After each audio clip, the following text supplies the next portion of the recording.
Hi, what's going on? Love. What did you say? Regular talking. Sounds like I'm gay. Please tell me more. Alright, I guess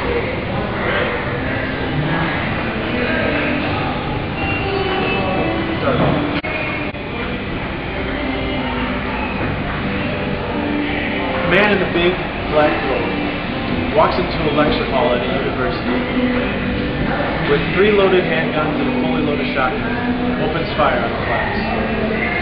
Before he takes his own life, puts the gun to his head, he's killed 5 and injured 23 others.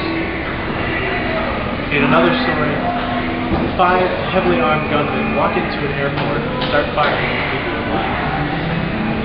Before the police are able to take out every gunman, they've all killed over 100, including law enforcement. Both of these stories I just told you are horrific and heinous acts of terrorism that not only make people doubt their freedoms, but doubt themselves as humanity in general. But the fact of the matter is that one of the stories I just told you is not true. One of the stories I just told you is actually a scene in a video game. Now I want you to imagine and envision a 10-year-old kid sitting in front of a big screen television with the controls in his hand as he acts out one of these acts of terrorism. It's hard to imagine this kid not growing up being influenced by the violence and having aggressive behavior. The point I'm trying to make is that even with violence in television and in movies, violence in video games can be directly related to some of the increases in aggressive behavior in adolescents today. And there's actually been several studies on the effects of violence in video games on children. The Indiana University School of Medicine, according to an article on MSNBC.com. Actually, they did a study where they took 44 kids and they took half of them and played a non-violent racing game. They took the other half and played a violent first-person shooter game. After the kids played the games for half an hour, each kid was given a CAT scan. The CAT scan showed that in the kids that played the more violent game, they had an increase in negative emotional arousal, or more of an increase of negative emotional arousal than kids that played the non-violent game. In another study done by psychologists Craig Anderson and Karen Dill, according to About.com's mental health section, they surveyed a bunch of college students that had delinquent behavior backgrounds. They found that a lot of their aggressive behaviors, they related to their amount of violent video games. And they also found that the students that spent the most time playing violent video games also had the lowest grade point. So they took these students, and again, they had half of them play a non-violent competitive game, and half of them play a violent competitive game.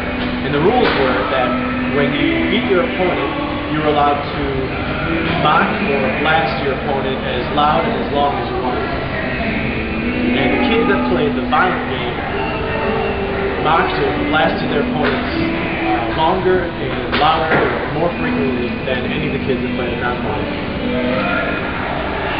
So the results of these studies prove that the amount of violent video game play can be directly related to increases in aggressive behavior in kids. So what do some of the parents and children think about this? Well, a company called Ofcom, which is actually a broadcast regulating company, they did a survey and they asked kids,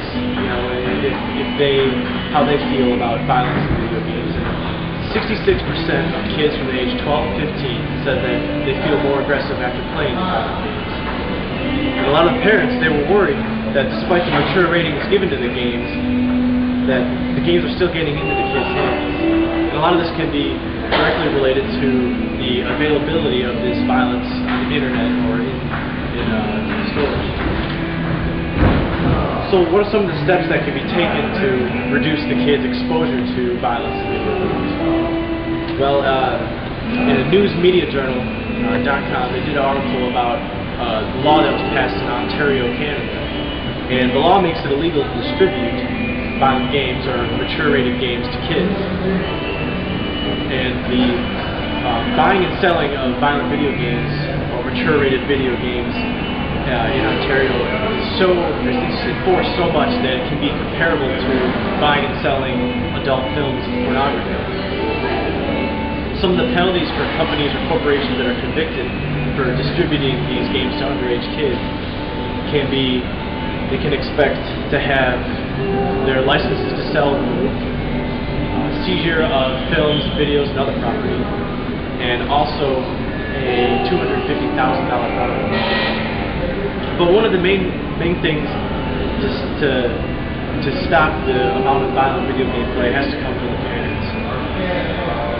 What they can do is they can install blocking software that limits the usage that they have on their video games or on their game consoles, and also on their computers. In that same article, Tanya Byron, who is a television psychologist, she studies the harmful uses of the internet. She encourages parents to be more involved with kids in video game play and in internet usage too. In conclusion, violence is everywhere today. A lot of people think that even if you limit the amount of exposure of violence in video games to kids, that there's still going to be violence in the world and these aggressive acts. And they're right, there still will be. But if limiting the exposure of violence in video games to kids prevents maybe 20 to 30 aggressive acts a year, and that in return prevents maybe 10 to 12 deaths a year, isn't that worth it? Aren't those 10 to 12 people worth our time and effort? Make the decision. This concludes my speech.